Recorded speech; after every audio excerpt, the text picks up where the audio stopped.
गंगा जल के लिए धरती पर नहीं आई है। एक पर बड़ा विषय ये है कि वो जब से धरती पर आई तो वो भारत की जीवन रेखा है। गंगा हिमालय से निकलकर गंगा सागर तक पहुंचती हैं, तो ये जो पूरा मार्ग है इसकी तो प्राण सत्ता है, जीवन रेखा है। ब्रह्म कमंडलू में से निकली हैं, शिव विष्णु के चरणों से निकली हैं, शिव के मस्तक पर बैठी हैं। गंगा त्रैयुग सिद्ध कारक है। विष्णु के चरणों से निकली हैं, भक्ति योग सिद्ध करती है। ब्रह्मा के कमंडलू में बैठी हैं, कर्म योग सिद्ध करती हैं। महादेव के माथे पे विराजमान है, ज्ञान योग सिद्ध करती है। ऐसी गंगा का एक साधन करके देखिए। ये गंगा का साधन बहुत साधन है, संभव हो सके तो। किंचित धीता भगवद गीता गंगा जल्लभ कणिका पीता। एक भी बिंदु तनिक सा कण आपकी जिह्वा पे चला जाए। जो साधन संपन्न बैठे हैं, जिनके पास साधनों की प्रचुरता है, वे ऐसा करके देखें। थोड़ा गंगा जल अपने घर में रखें, आचमन जब करें, पहला जल जब आप पहला ही कोई कण जल का आपके मुख में जाए, आपके कंठ को छुए, तो गंगा जल हो। ऐसा साधन करके देखिए। कल संयोग से कोई एक मुझे सज्जन बता रहे थे, कोई एक गंगा जल की उपलब्धता अब होने लगी है, हिमालय की गंगा जल की।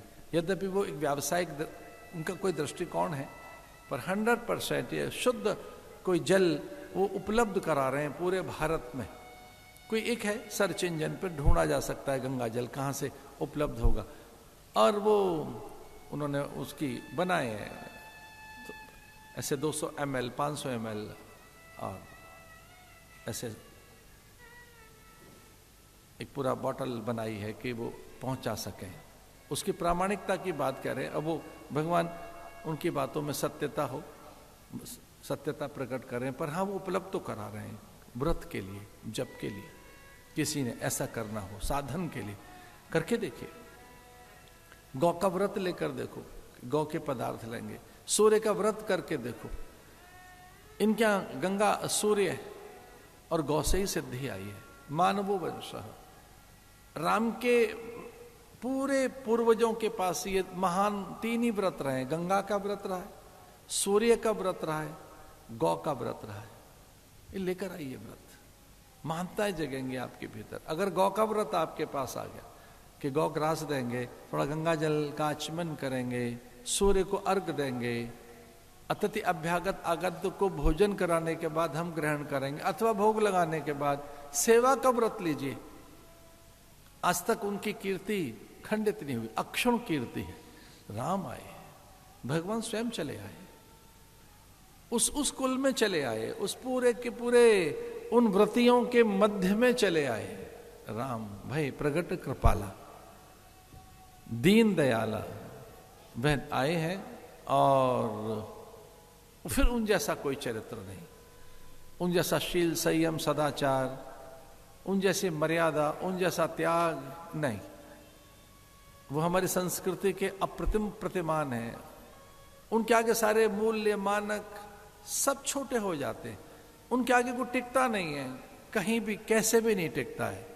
उनके मौन, उनके गांभीर्य, उनके मर्यादा, उनकी क्षमाशीलता, उनके विनय, उनकी पितृ भक्ति, मातृ भक्ति, गुरु भक्ति। वो ऐसे भक्त हैं, माता पिता के अनन्य भक्त हैं। उन जैसा कोई भक्त नहीं गुरु भक्त, कि वो किस तरह से पैर दबाते हैं गुरु के। प्रतिदिन माता पिता गुरु नावई माथा, प्रातः काल उठ के रघुनाथा।